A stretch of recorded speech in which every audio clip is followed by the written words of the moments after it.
Alors, c'est mieux maintenant?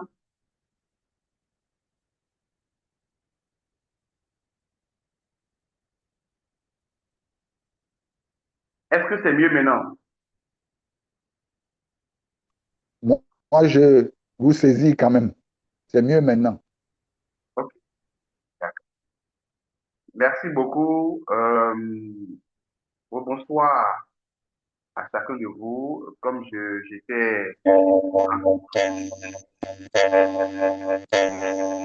que vous venez, veuillez fermer vos micros, s'il vous plaît.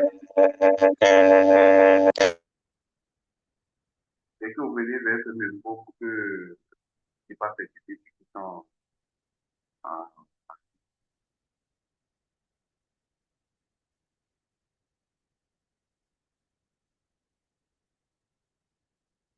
Ok. Je vais partager. Donc, je disais que je suis Kodio Elias, un ami, je suis ingénieur statisticien économique. Euh, bon, certaines personnes me connaissent déjà parce que j'ai déjà animé beaucoup de formations sur les projets et d'études. C'est que le doyen disait Méli était là lors des tout début des formations à l'eau. Voilà. Donc, pourquoi est-ce que nous nous réunissons ce soir? Nous nous réunissons parce que nous avons constaté qu'il y avait une demande par rapport euh, à une formation pour la digitalisation des suivis et évaluations, que ce soit dans les projets, que ce soit dans les programmes, en fait. Donc, je suis très heureux de vous retrouver pour cette masterclass consacrée à la digitalisation de suivi et évaluation. Et comme je l'ai dit, nous allons parler d'un sujet qui est en train de transformer complètement la manière dont les projets, les ONG, les entreprises et même les administrations travaillent, qui travaillent avec des données, sont en train de s'utiliser. Ce qu'il faut comprendre, c'est que pendant longtemps, le système de suivi et évaluation était vu comme quelque chose de lourd, hein, compliqué, en plus de tableaux Excel et des rapports internes. Mais aujourd'hui, si vous voyez, vous travaillez dans ce système sur les projets, vous allez voir que beaucoup de choses sont numériques. Dans les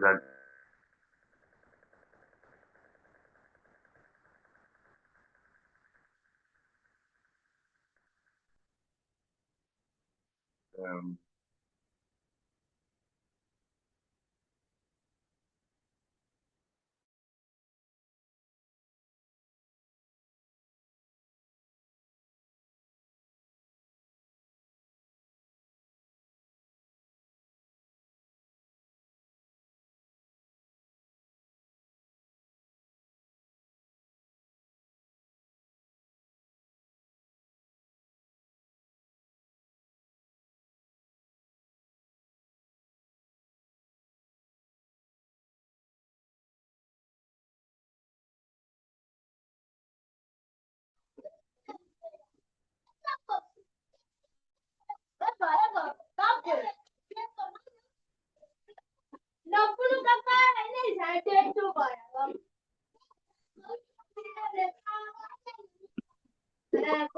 apparemment, le son ne s'est pas réglé parce que les gens écrivent dans le chat.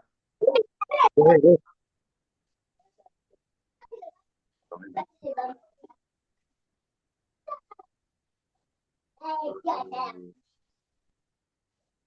Problème de son ne s'est pas réglé.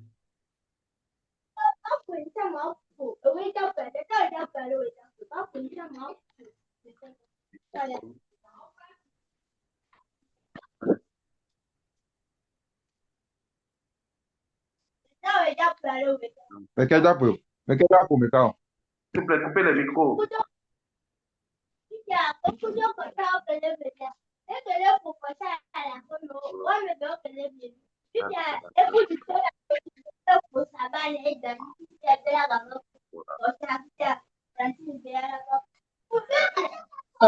Coupez, coupez, monsieur. Voilà.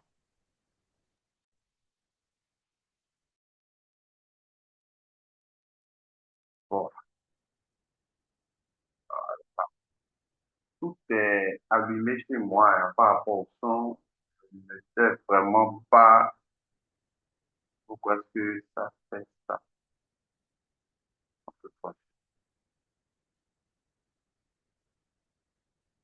Et,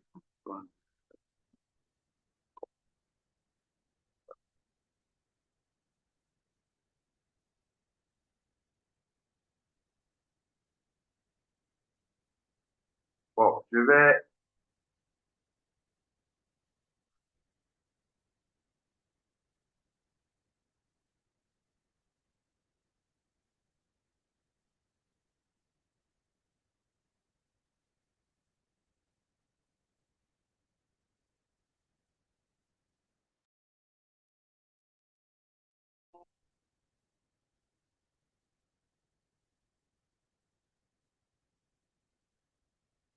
Bon, est-ce que c'est mieux maintenant?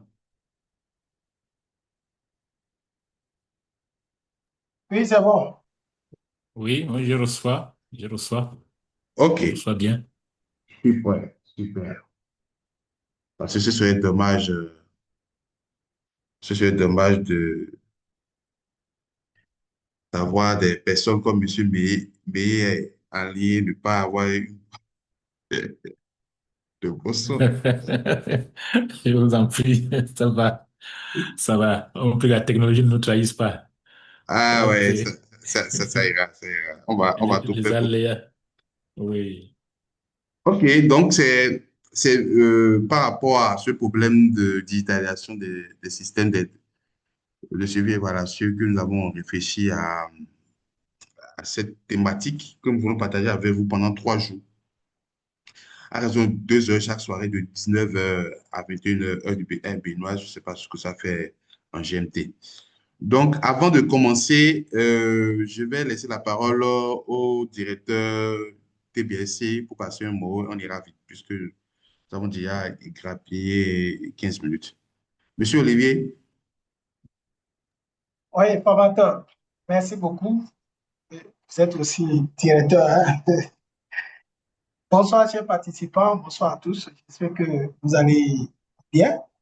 Bonsoir, Ah, bonsoir. monsieur Sylvain, vous le savez déjà, ça fait bientôt 1 an que nous avions organisé cette formation gratuite ici.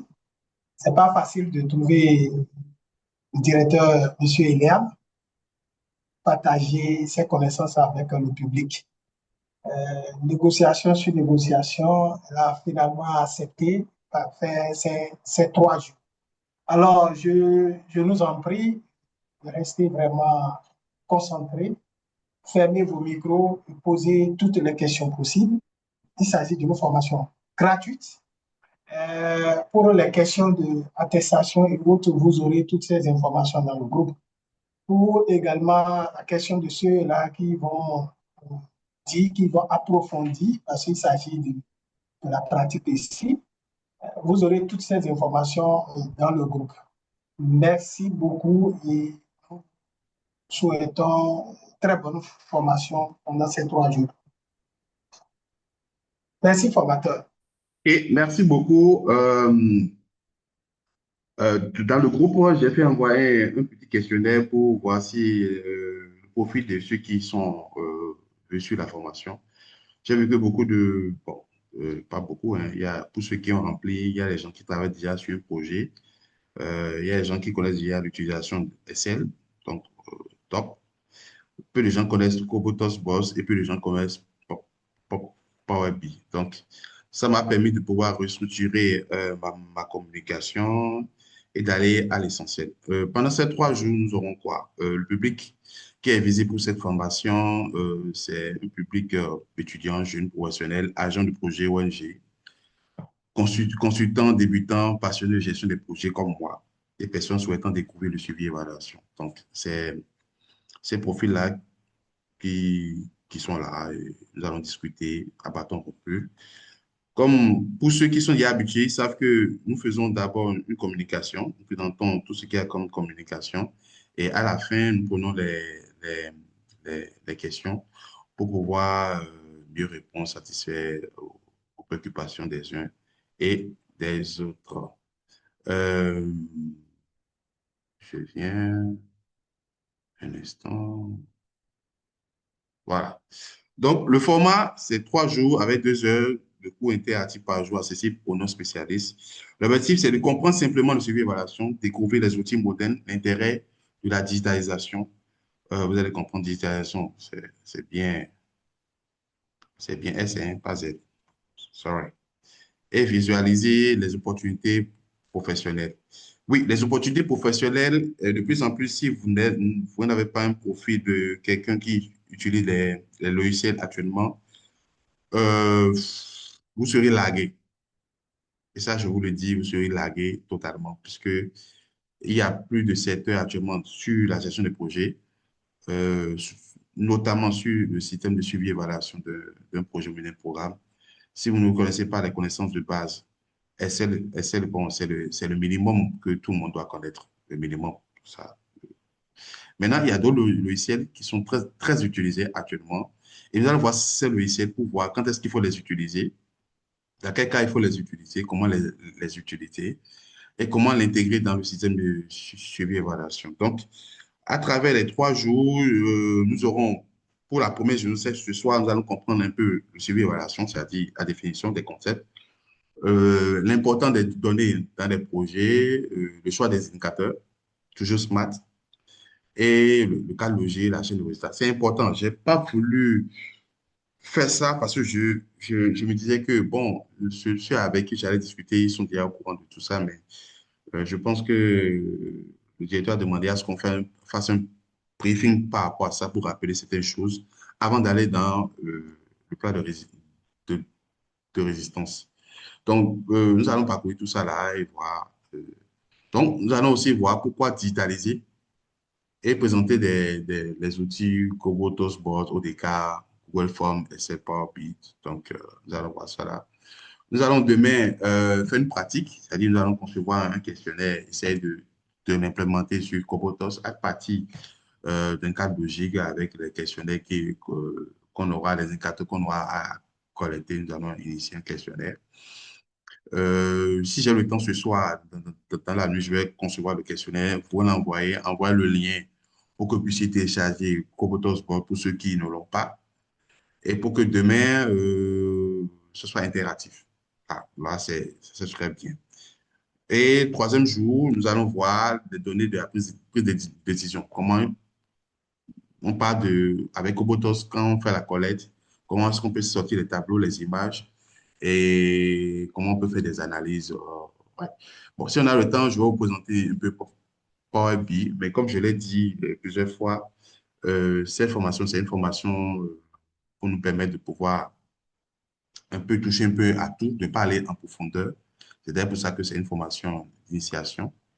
Et pour ceux qui sont intéressés, il y a la formation payante, comme nous le faisons d'habitude, qui va retrouver sur tous ces concepts-là en profondeur.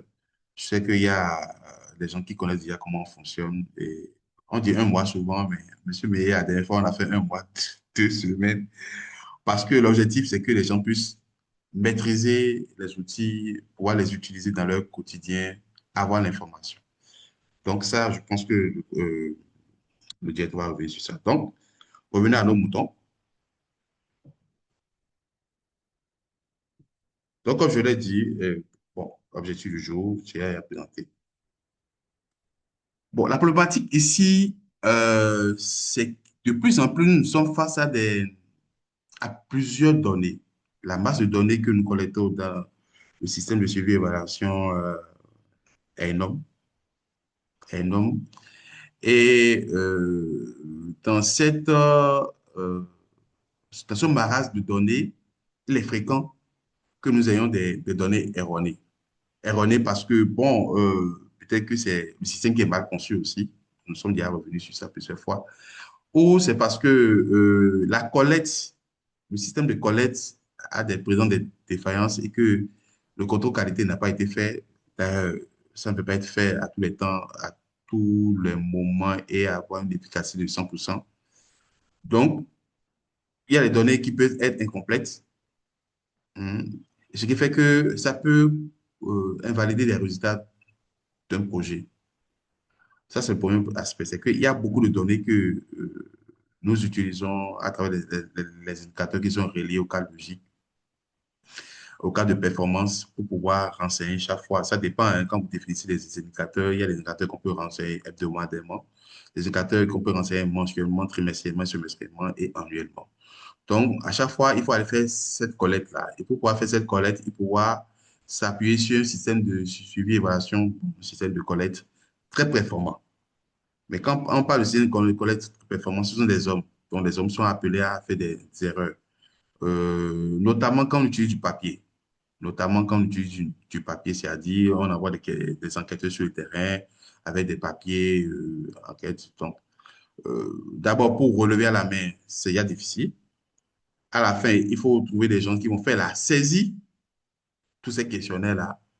Là aussi, il peut y avoir des biais. Et là, lorsqu'il y a des biais, il y a des données incomplètes, il faut pouvoir retrouver l'enquêté. C'est tout un problème. Donc, il y a ce problème qui se pose.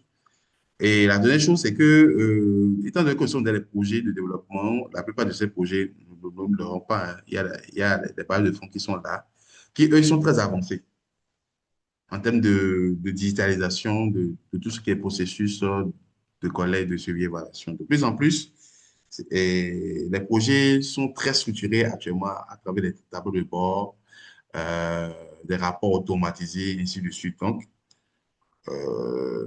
ces bailleurs-là demandent une compétence donnée pour pouvoir travailler sur certains projets, de plus en plus. Et ça se généralise de plus en plus. Donc, si vous n'avez pas ce profil de quelqu'un qui maîtrise des outils quantitatifs comme qualitatifs de collecte des données structurantes au niveau du système de suivi et évaluation, vous serez dépassé par le système. Donc, il faut aussi des preuves. Et vous voyez, quand vous avez des logiciels qui vous permettent de pouvoir connecter les données, de pouvoir les traiter, de pouvoir les visualiser directement, le bailleur de fonds il n'a même pas besoin de descendre sur le terrain avec vous.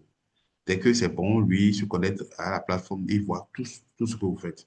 Il y a même des logiciels comme Cobotos, ODK et d'autres qui peuvent leur donner le GPS des enquêtes. C'est que la localisation géographique de, de- des enquêtés. Ça peut même faire des simulations par rapport aux zones à risque et bien d'autres quand nous sommes dans les logiciels, dans la collecte des données sanitaires ou des sociales. Donc, voilà un peu. Et, bien, les données sont faites pour prendre des décisions. Et vous savez, quand vous avez des données à temps, vous pouvez prendre des meilleures décisions.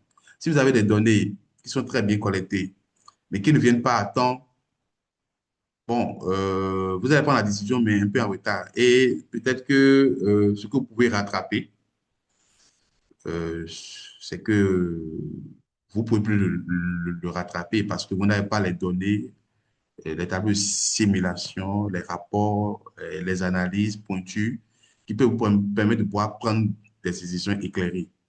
Donc, euh, nous avons toujours cette problématique-là. C'est qu'on fait des rapports, c'est qu'on fait la collecte. On prend un mois pour faire la collecte, le traitement des données, et après, pour faire les rapports, il faut 2 semaines, 3 semaines. Mais en ce temps-là, de un mois, 3 semaines, de 2 mois, il y a des décisions qu'on pourrait prendre si nous avons des données traitées, analysées, comment dit-on, au fur et à mesure pour réajuster le projet, en fait, pour corriger certains dysfonctionnements. Vous, vous voyez. Par exemple, je donne un cas très, j'ai mis ça en bas, sans système de suivi et évaluation, impossible de mesurer les résultats. C'est pourquoi un projet de forage peut mal évaluer son impact réel sur l'eau, classer à l'eau la réduction des maladies ou les gains de temps. Ouais, si vous travaillez sur un projet, par exemple, disons que vous voulez, comment dit-on, améliorer l'accès à l'eau, la réduction des maladies qui sont liées à l'eau et le gain de temps pour les femmes pour leur permettre de pouvoir gagner du temps, pour ne pas perdre du temps pour aller prendre de l'eau très loin et revenir. Ouais, si vous êtes sur ce projet, par exemple, vous avez besoin de plusieurs données qui peuvent vous aider à pouvoir impacter à la fois l'accès à l'eau, la réduction des maladies hydriques et le gain de temps.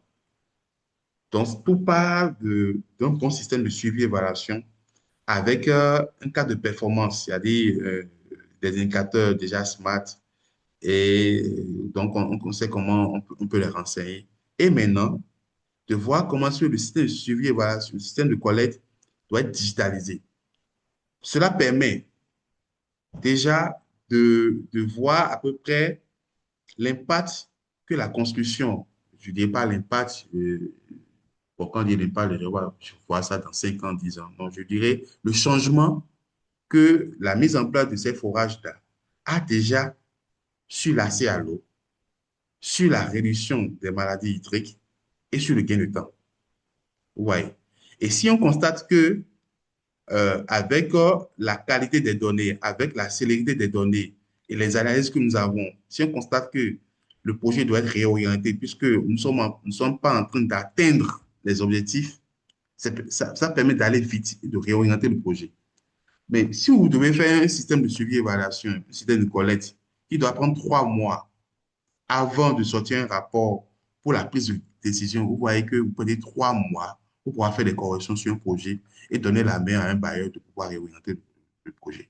Donc, c'est tout l'intérêt des outils de digitalisation des données dans un projet pour pouvoir, un, améliorer la qualité des données, euh, deux, de pouvoir être crédible devant le bailleur, de pouvoir fournir des preuves tangibles et au bailleur pour prouver l'efficacité du projet qu'on est en train de financer. Et de trois, de permettre au coordinateur du projet ou bien à l'équipe dirigeante du projet de pouvoir prendre des, des décisions au fur et à mesure, sur le temps, de pouvoir gagner du temps.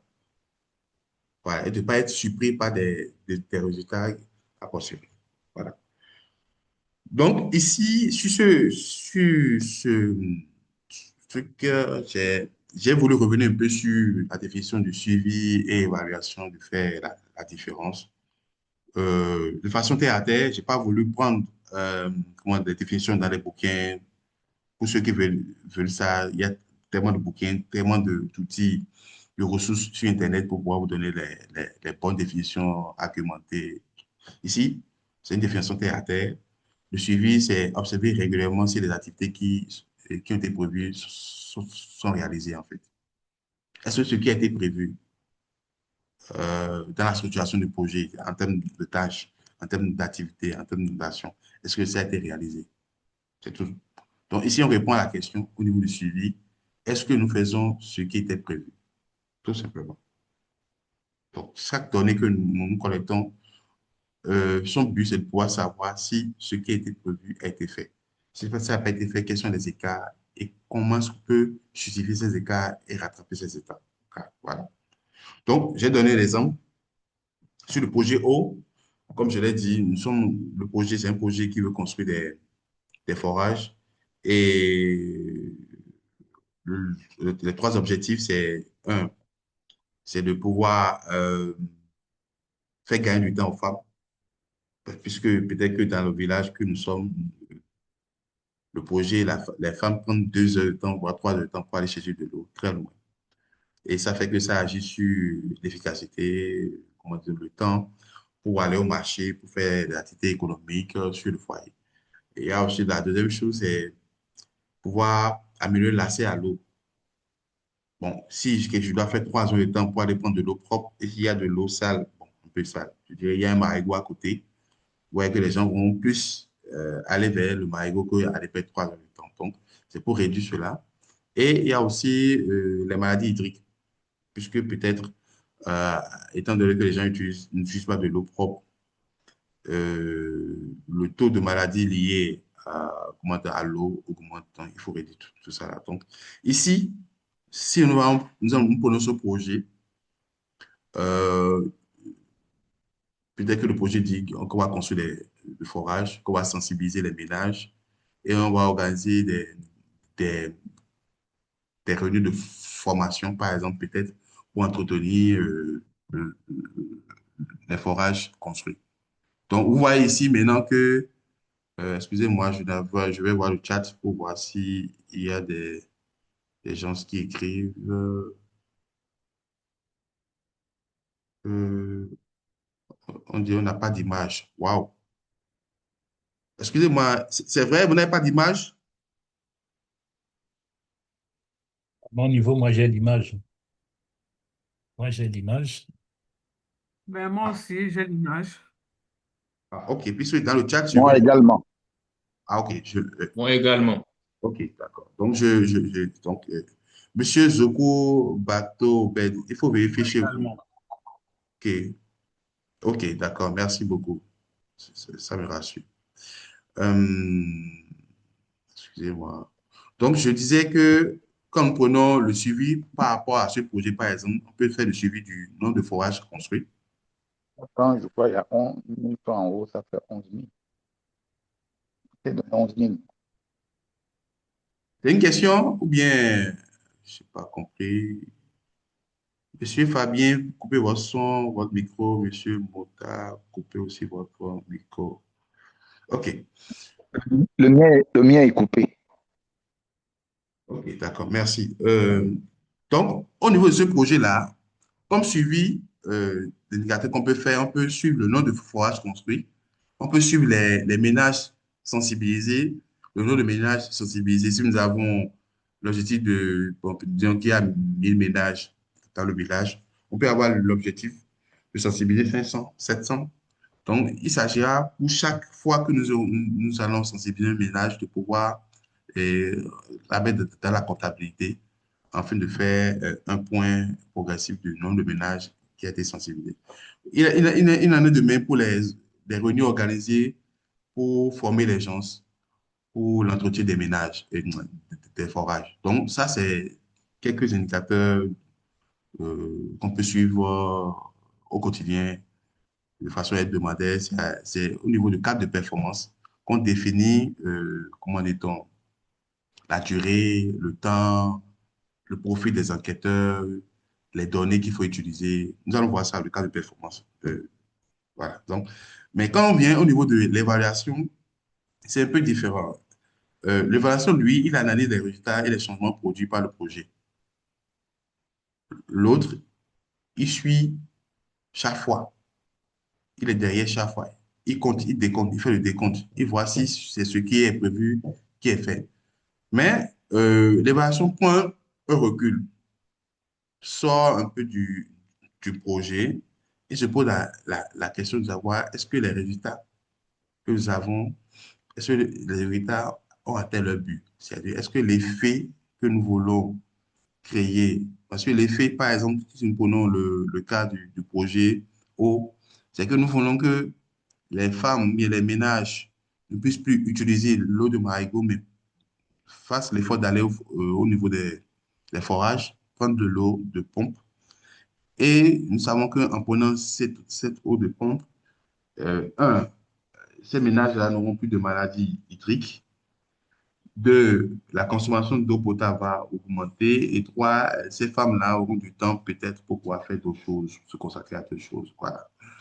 Donc, il s'agit de voir si, dans la mise en œuvre du projet, est-ce que l'effet de changement, le fait que les gens laissent le marigot pour aller vers les points d'eau, le forage, là, est-ce qu'on observe déjà ça? Et si on n'arrive pas à observer déjà ça, ah, ça c'est intéressant, il faut commencer. C'est pour ça qu'il y a trois types d'évaluation. Il y a l'évaluation en début de projet, il y a l'évaluation au milieu et à la fin. Donc, l'évaluation au milieu permet de pouvoir voir si on n'observe pas déjà des changements, se poser des bonnes questions. Ah, pourquoi est-ce que les gens ne changent pas de comportement? Et ces questions-là, à travers des données chiffrées, va pouvoir aider aussi pour pouvoir réorienter le projet. S'il faut ajouter une autre composante, il faut ajouter une autre composante au projet, peut-être mettre l'accent sur une sensibilisation de masse, ou bien trouver, peut-être ajouter les leaders communaux, passer par eux, bien les leaders religieux, voilà. Donc, ça permet aussi de voir si le projet a réellement changé quelque chose. Puisque nous n'oublions pas, l'existence d'un projet, c'est pouvoir changer quelque chose dans la vie de la population cible. Donc, si nous réalisons un projet et que en milieu du projet, nous faisons une évaluation à mi-parcours et nous voyons que il n'y a rien qui change, il serait plus opportun de pouvoir se poser les bonnes questions pour pouvoir réorienter ce projet-là, voir s'il y a des composantes à ajouter, s'il y a des choses à enlever pour que nous puissions voir les effets, les changements. Maintenant, si on ne fait pas ça, on attend la fin, c'est que nous allons mettre en place le projet et personne ne va changer le comportement.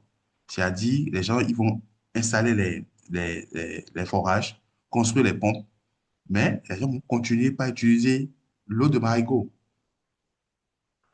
On viendra voir que le suivi a été fait, c'est qu'on a compté le nombre de forages, on voulait construire 20, on a construit 20, on a sensibilisé les ménages, on voulait sensibiliser 700, on en a sensibilisé 1000, par exemple. On a fait une performance. On a voulu former les gens pour que dès qu'il y a des problèmes au niveau des forages, les gens puissent régler ces problèmes-là. On les a formés. Mais à la fin, on constate que, eh bien, malgré qu'il y a les ponts, les gens n'ont pas changé de comportement, ils continuent pas à utiliser le maillot. Donc, ce sont des choses que l'évaluation décèle et c'est décelé à travers toujours et surtout la collecte des données du système de suivi évaluation. Voilà. Donc, l'exemple, c'est les maladies ici ont-elles diminué, les femmes passent-elles moins de temps à chercher de l'eau, les conditions effectuées, je suis revenu sur ça. Donc, en résumé, il faut voir que le suivi, ce que nous faisons, voici ce que nous faisons était prévu. Et l'évaluation, est-ce que le projet a réellement changé quelque chose dans la vie? Euh, je lis. Bon, quand on parle de suivi, évaluation, pas d'indicateur, c'est lié. Parce qu'on ne peut pas faire, comme je vous le disais ici, quand on parle de combien de forages construits, c'est un chiffre. Ouais. Ménage, de nos ménages sensibilisés, c'est un chiffre. Réunion organisée, c'est un chiffre. Ouais. Par exemple, les maladies hydriques ont-elles diminué? C'est oui ou non, mais pour dire oui ou non, il faut faire une enquête.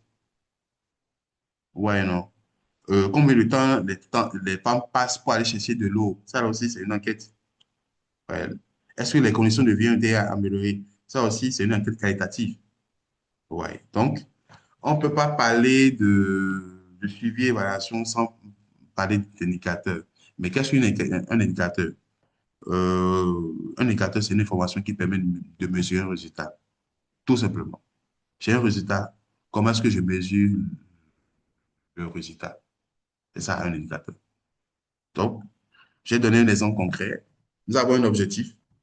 Nous allons revenir sur le cas logique, hein. Donc, je parle du postulat que vous connaissez un peu ces jargons. Donc, l'objectif ici, c'est de construire des forages. Ton indicateur, comme je l'ai dit, c'est le nombre de forages réalisés. Oui, construire des forages, le nombre de forages réalisés.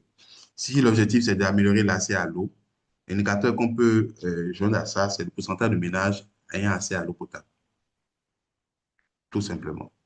Et si l'objectif, c'est de réduire les maladies hydriques, c'est de voir le taux de diarrhée, qui est une maladie hydrique, en fait. Donc, où on peut mettre le taux de maladie hydrique, quoi. Voilà. Et ça nous permet, si ça décroît, ça nous permet de voir que vraiment l'objectif est en train d'être atteint, c'est-à-dire la réduction des maladies hydriques. Mais quand ça augmente, mais c'est stagnant, là, ça nous interpelle. Voilà. Donc, quand on parle d'indicateurs, voilà un peu comment on peut former les indicateurs. Il y a les indicateurs SMART. Je pense que je vais dire, dans la formation complète que nous sommes en train de préparer, nous allons revenir sur ces trucs-là. Mais je suis convaincu que vous savez déjà ce qu'on appelle SMART, spécifique, mesurable, atteignable, réaliste. Donc, quand on dit spécifique, qu'est-ce que ça veut dire? Ça veut dire que ça décrit clairement ce qu'on veut mesurer. Tu vois, et ici, j'ai choisi un autre cas, c'est le nombre de femmes. Excusez, pourquoi est-ce que ça fait ça? Le nombre de femmes formées aux techniques de maraîchage, par exemple. Ouais, donc c'est spécifique. On sait que on veut quoi? Le nombre. Ouais, le nombre de quoi? De qui? Des femmes. Quelles sont les femmes? Est-ce que ce sont toutes les femmes du village? Non.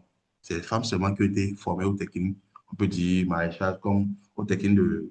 Si on prend notre projet par rapport à l'eau, par exemple, c'est le nombre d'hommes et de femmes qui ont été formés pour pouvoir réparer les pompes, mais les forages. Voilà. Ouais, que c'est clairement, ça décrit clairement ce qu'on veut mesurer. Mesurable, c'est qu'on peut lui donner un chiffre ou bien on peut quantifier. Hein. Donc, on peut parler de nombre de personnes qui ont assisté, par exemple. Ouais. Quand on fait une formation, par exemple, ici, en ligne, je ne sais pas si votre nombre, je crois 44 personnes ou 45 personnes. On peut dire, pour cette journée, s'il y a 45 personnes qui ont assisté, voilà. Donc, peut-être atteindre avec tous les moyens. Donc, ici, l'atteignable, c'est par rapport aux moyens qu'on dispose. Tantôt, j'avais dit que le projet d'adduction d'eau, par exemple, c'est un projet qui veut sensibiliser, disons, certains ménages. Ouais, voilà. Donc, le fait de fixer un chiffre atteignable comme ça, le chiffre ne doit pas être démesuré. C'est-à-dire, on sait qu'il y a 5000 ménages, vous n'avez pas la capacité de pouvoir sensibiliser tous ces ménages-là. Vous savez que vous n'avez pas cette capacité, mais vous mettez sensibiliser 1000 ménages, par exemple, 1000, 2000, 5000. Oui. Donc, l'indicateur doit toujours se faire dans l'objectif que le chiffre qui est là n'est pas fixé trop bas et ne dépasse pas trop haut. Donc, il doit avoir un juste milieu à tout. Réaliste, c'est que correspond à la réalité du terrain. Réaliste, c'est parce que peut-être on veut faire toute la commune, mais on a trois villages, ils sont compétents pour faire trois villages, on fait les trois villages. Temporel, c'est défini dans le temps. Donc, comme exemple complet, et je précise, je l'ai toujours dit dans une conférence avant, Smart, c'est bon, mais il y a des fois, vous n'aurez pas toujours l'indicateur Smart. Vous aurez, par exemple, le S et le M, et vous n'aurez pas le A ni le R, par exemple. Donc, il ne faut pas vous auto-flageller. Ouais, donc c'est souvent difficile d'avoir un indicateur, tout dans un cadre logique, mais dans un cadre de performance, tous les indicateurs smart. C'est souvent difficile. Mais il faut toujours faire l'effort pour que ça soit le plus clair possible, le plus clair possible. Donc ici, j'ai donné un exemple simple. D'ici 2025, au moins 80 femmes de trois villages auront suivi une formation de 3 jours sur les techniques de maraîchage durable. Ouais. Donc, on a essayé de respecter le S, le spécifique, le M, le mesurable, l'atteignable et le réaliste. Je vous informe que d'ici une minute, la réunion va se couper. Je vais relancer. C'est le Zoom qui nous donne 40 minutes. Donc, voilà ce qu'on peut dire sur l'indicateur. Maintenant, quand on parle le cadre logique, le cadre logique, pour ceux qui savent, c'est le cœur.